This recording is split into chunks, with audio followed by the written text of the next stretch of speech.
Well, thank you very much, Alison. That was so nice. I feel like I'm receiving an award.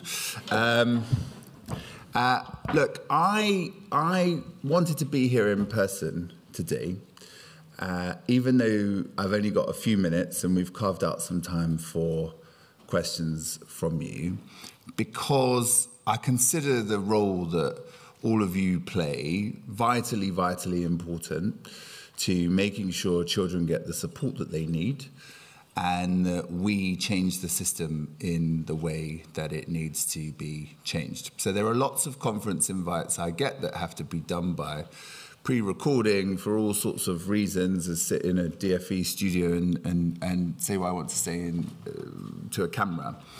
But I was particularly keen to be at this one in person.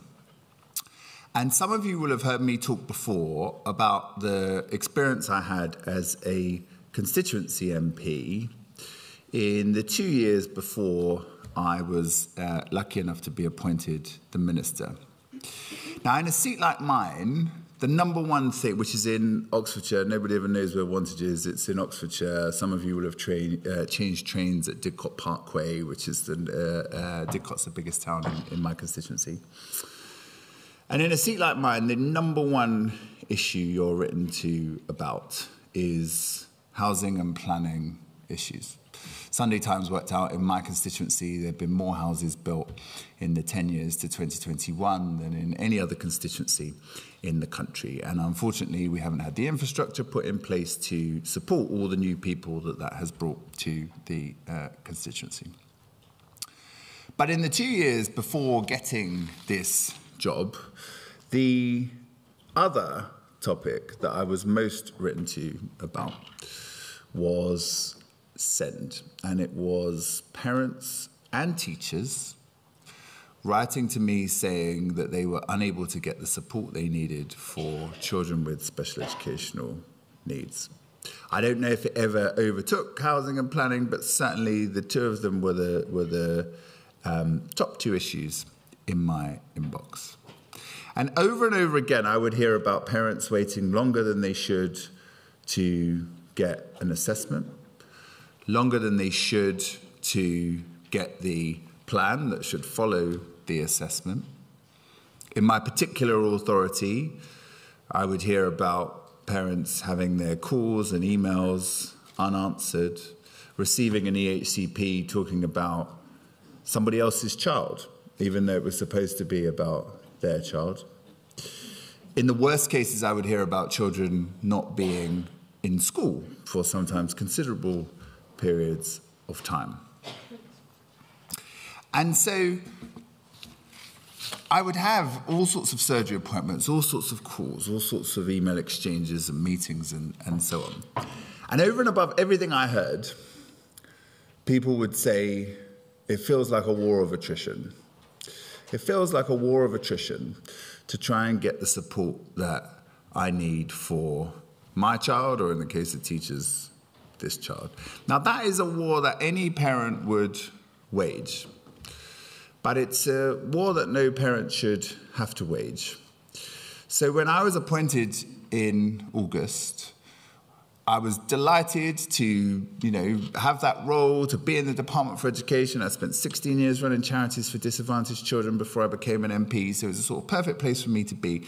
But one of the things I was particularly pleased about was that I would have responsibility for overseeing our Send an AP improvement plan.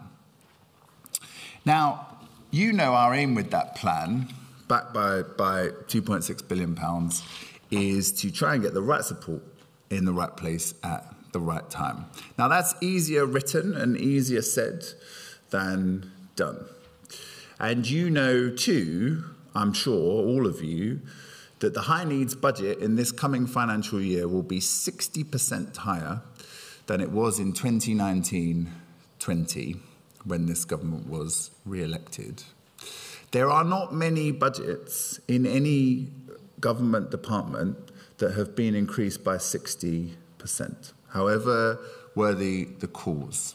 And so the government has put considerable amounts of money into this, but you all also know that it's about much more than money. and that actually all the money in the world wouldn't make the system work in the way that it needs to, because it's about reform as well. And just as the voice of parents and carers has been vital in helping me understand at a local level what needs to change about the system, so I consider the role of parents and carers, and particularly parent and carer forums, to be vital to helping us reform it nationally. Now, since September, there's lots and lots of things going on. I'm sure you've heard about some of them this morning, and you'll hear about more of them this afternoon. Since September, a further 15 special schools have been opened and another alternative provision setting. That brings the total number that have been opened under this government, or approved to be open, to 145 SEND schools, new schools, and 57 alternative provision settings. Now, I know that people rightly say there aren't enough places in special schools and indeed in alternative provision settings. But it is just worth noting that 145 new ones have been opened since this government came to power. We've confirmed our funding for the Support for Families with Disabled Children Fund, and confirmed the local authorities that will be taking part in the third year of our short breaks programme. We're nearly doubling the number of supported internship places by 2025. We've registered over 5,000 practitioners for our early years SENCO qualification, which has been hugely, hugely popular. I mean, we've got a target of 7,000 at the moment. We've already had 5,200 plus. This is proving, one of the most popular things that we've been doing. And we've just put new and updated content into our initial teacher training and early career framework to get more teachers able to support those with special educational needs. And there's plenty more that I could talk to you about, because the plan is large. There are many things going on at the same time. We have our 9 Change programme partnerships testing all sorts of things. You've heard, I think, just now a bit about our PINS programme, which, is 13 million, modest in the scale of things, but something we're also really excited about. And all of you are important partners in what we deliver in this field.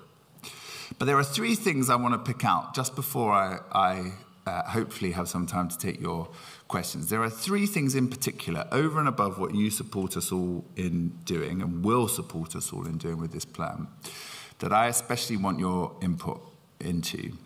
One is the work we're doing on EHCPs through these change programme partnerships, trying to standardise the process, trying to digitalise the process, trying to have a consistent level of information and support in the EHCP, because we know it varies hugely. It shouldn't, and we want to sort that out. The second is advisory tailored lists to help inform parents and carers' choices. And the third is to strengthen mediation. Now, those 3 things, none of them are easy, and none of them are without controversy. But they are 3 things which I think are really important within the overarching plan to try and stop the war of attrition that I've heard so much about locally, and which I hear now so much about nationally when I go on visits all over the country to talk to parents and carers and visit the various settings that we have supporting children with special educational needs. Now, before I finish and take your questions, I just want to pay tribute to Tina, because, as you know, this is her last conference. So she's just told me that. It might be my last conference,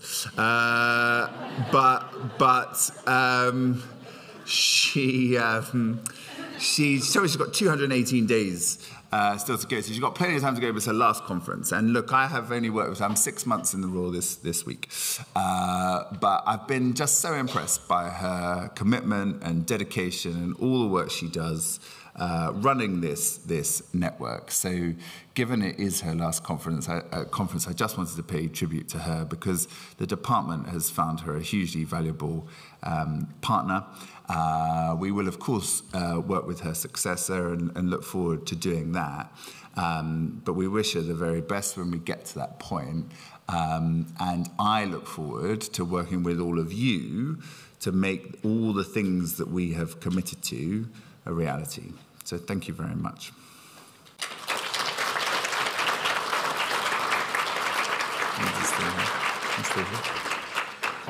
So I think they've carved out some time for questions. I don't know how long or how many questions or how it will work, but...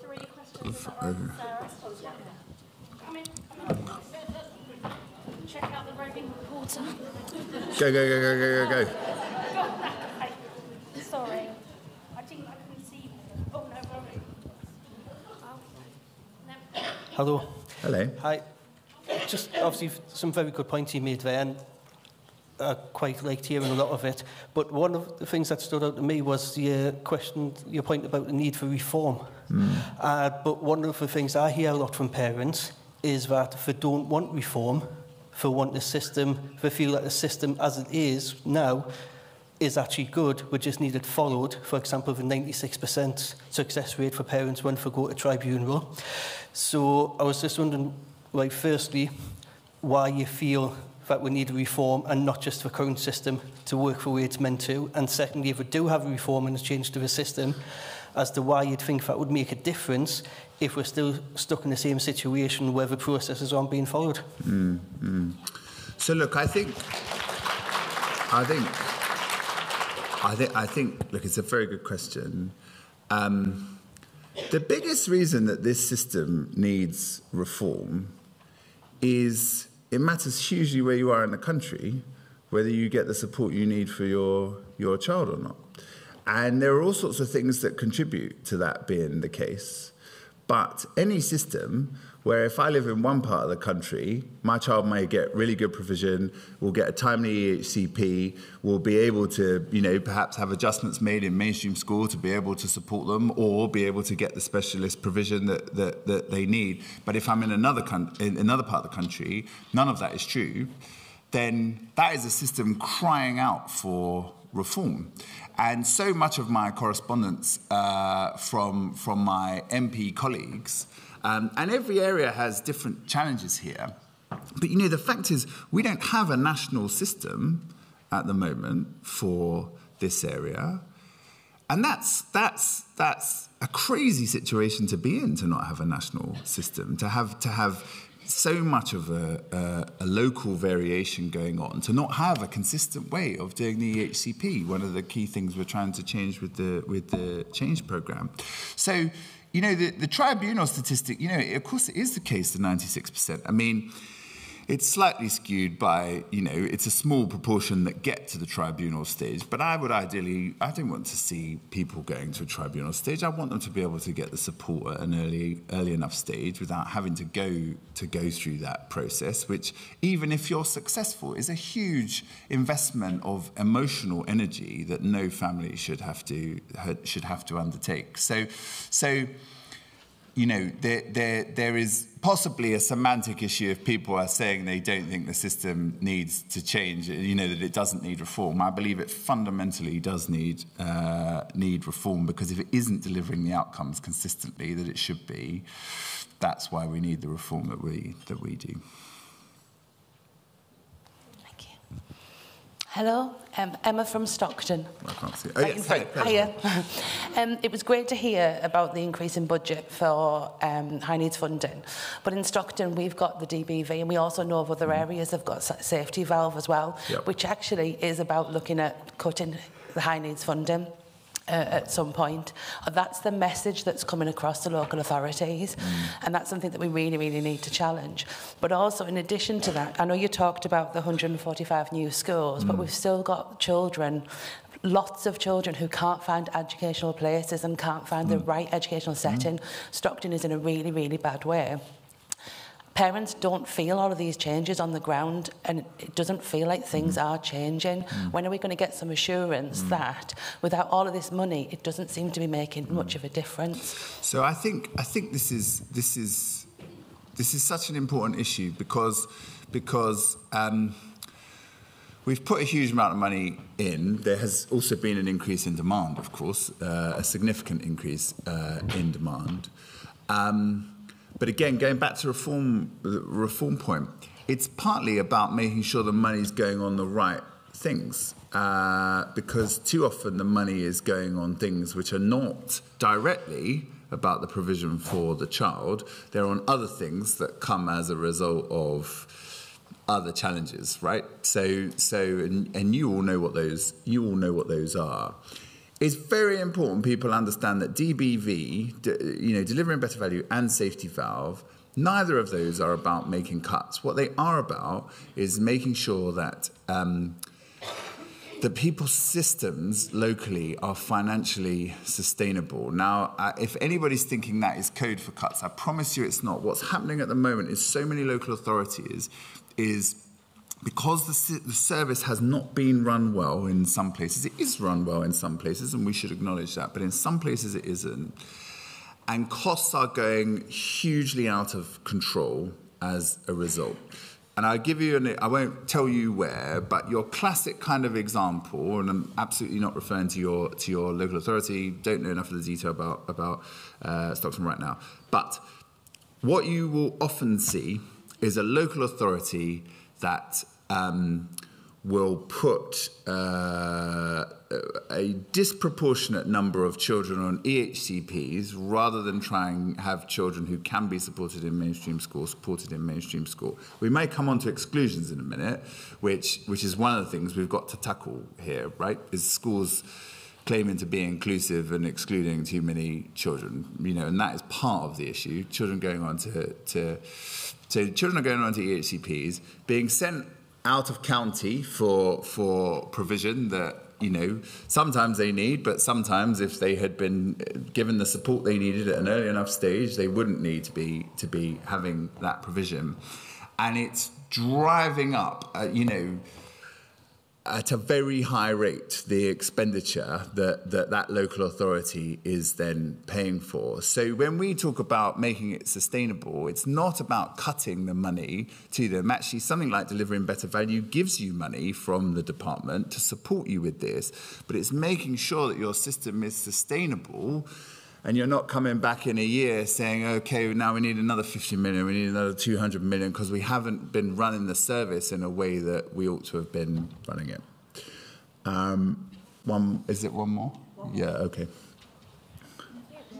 Hi, my name's Leanne. I'm from Pax Stockport. Hello. One of the questions that occurred to me was, I'd noticed you said there's a lot of spending being put on training of SENCOs and other educational staff. One of the biggest challenges I've noticed is the level of staff retention. There's a clear issue.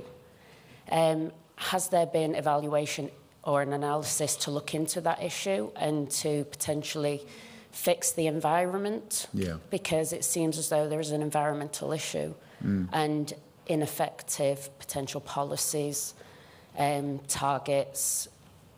Are there co-produced goals set at school? Just tell me specifically what you think the retention issue is, as in why you think the biggest reason people are leaving is. I think a lack of clear guidance, support. Lack of training, someone else said. Well-being of staff and staff morale and things like I've experienced it. It's totally separate NHS. I left for that reason. It's just everybody is so emotionally driven by the system, and we're all impacted no matter where we are within this. And it's like, for us, I'm from Lancashire, but originally from Blackburn with Darwen. So I actually left Blackburn with Darwen by the time I had my son. And because they're deemed as in poverty, their SEND system is actually really good. But then you've got Lancashire that have got 12 districts, but we get the same money as everybody else. And it's not about the money, but you're talking about, like efficiency of resources.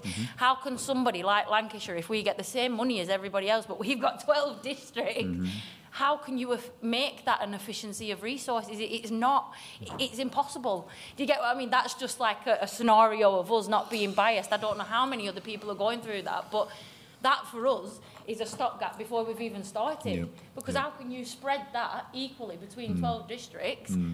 Does that make sense? It does make sense. I mean, so who deems, so like you've got, say, Blackburn with Darwin that live in poverty. I agree, yeah, they should get more money for that, 700. Yep. But what about a higher volume like Lancashire? They won't get deemed to have more money, but yet the population is bigger because then 12 districts cover that. Does that make sense? It does make sense. The thing I would say is we're not trying to just say, look, let me do these two together. We're not trying to give every area the same amount of money equally, because that is not what the pattern of need is. Yes, there is. Yes, there is. But one of the challenges here is something called, it's jargon, but it's called the historic spend factor. We used to have a system which gave you an amount of money based on how much you were spending. So if you have historically spent a lot of money on, for example, special educational needs, you got to let me answer. You would continue to get more and more money. And the problem now is, of course, those areas. So what some people say is, yeah, but that was historic, so just change it now and change it all. But they have lots of children getting provision right now, which means although we're reducing over time the amount that was based on those historic factors, you can't just cut it like that because of all the children and young people who are on that system. We're going to have to close the question. I have to do the ladies. Absolutely answer, but we can't have any more questions. And then on training and so on, yes, we are doing this. I think one of the, and look, we should pick up the conversation with you about retention. One of the things I think we are aware of, both at a school and a local authority level, is the level of knowledge people have about what is an incredibly complex system varies hugely. You may not appoint a director of children's services at a local authority based on their knowledge of special educational needs. In fact, that's probably quite rare. The most common thing a local authority will do is appoint them based on what they know about secondary schools, for example, because they see that, in the broadest sense is their biggest thing. So we are looking at what more can we do to increase people's knowledge and confidence of this system, both at a local authority level and at a teacher level, with things like the SENCO, early years SENCO qualification. But I do agree with you, in every area I oversee, retention, everybody knows this, right? Retention is as important as recruiting in the first place. So anything that you think we could be doing at the department that would help to improve retention of good people, then do let us know. Then do let us know. Okay, thank you very much. Right, tell these guys. So.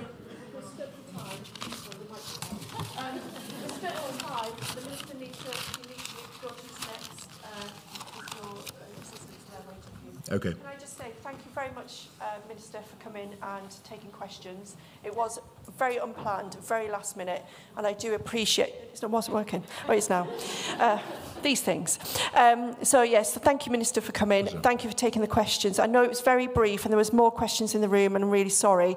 There is a car parking board in the foyer. Please put any questions there. We will pass them on to the department, and they will answer. So they're all nodding. Look, so I've also, got the. And also, you've got talk to Alison and Co here. Alison Stain. But thank you, Minister, for coming. Really appreciate it. Pleasure. Thank you. Thank you very much.